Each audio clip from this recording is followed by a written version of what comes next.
There's no feeling more intense than starting over. If you deleted your homework the day before it was due, as I have, or if you left your wallet at home and you have to go back after spending an hour in the commute.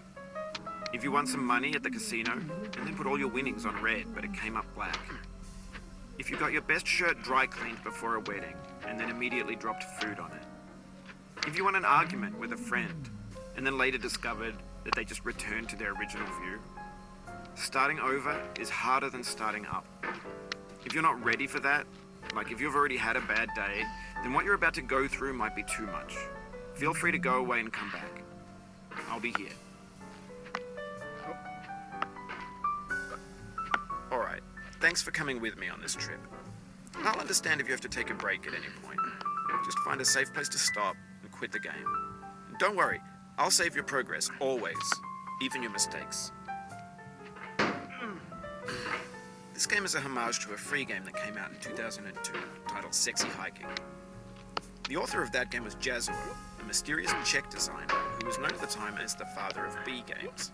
And B games are rough assemblages of found objects. Designers slap them together very quickly and freely, and they're often too rough and unfriendly to gain much of a following. They're built more for the joy of building them than as polished products. In a certain way, Sexy Hiking is the perfect embodiment of a B game. It's built almost entirely out of found and recycled parts, and it's one of the most unusual and unfriendly games of its time. In it, your task is simply to drag yourself up a mountain with a hammer. And that act of climbing, in the digital world or in real life, has certain essential properties that give the game its flavor. No amount of forward progress is guaranteed. Some cliffs are too sheer or too slippery, and the player is constantly, unremittingly in danger of falling and losing everything. Anyway, when you start Sexy Hiking, you're standing next to this dead tree that blocks the way to the entire rest of the game. It might take you an hour to get over that tree, and a lot of people never got past it. You prod and you poke at it, exploring the limits of your reach and your strength, trying to find a way up and over. And there's a sense of truth in that lack of compromise. Most obstacles in video game worlds are fake. You can be completely confident in your ability to get through them once you have the correct method or the correct equipment or just by spending enough time. In that sense, every pixelated obstacle in Sexy Hiking is real.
The obstacles in Sexy Hiking are unyielding, and that makes the game uniquely frustrating.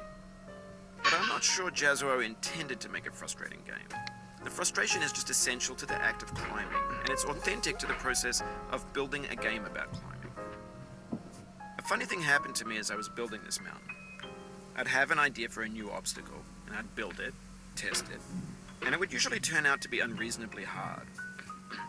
But I couldn't bring myself to make it easier. It already felt like my inability to get past a new obstacle was my fault as a player rather than as a builder. Imaginary mountains build themselves from our efforts to climb them, and it's our repeated attempts to reach the summit that turns those mountains into something real.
When you're building a video game world, you're building with ideas.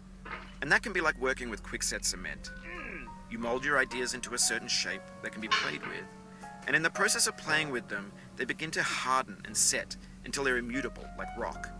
And at that point, you can't change the world, not without breaking it into pieces and starting fresh with new ideas.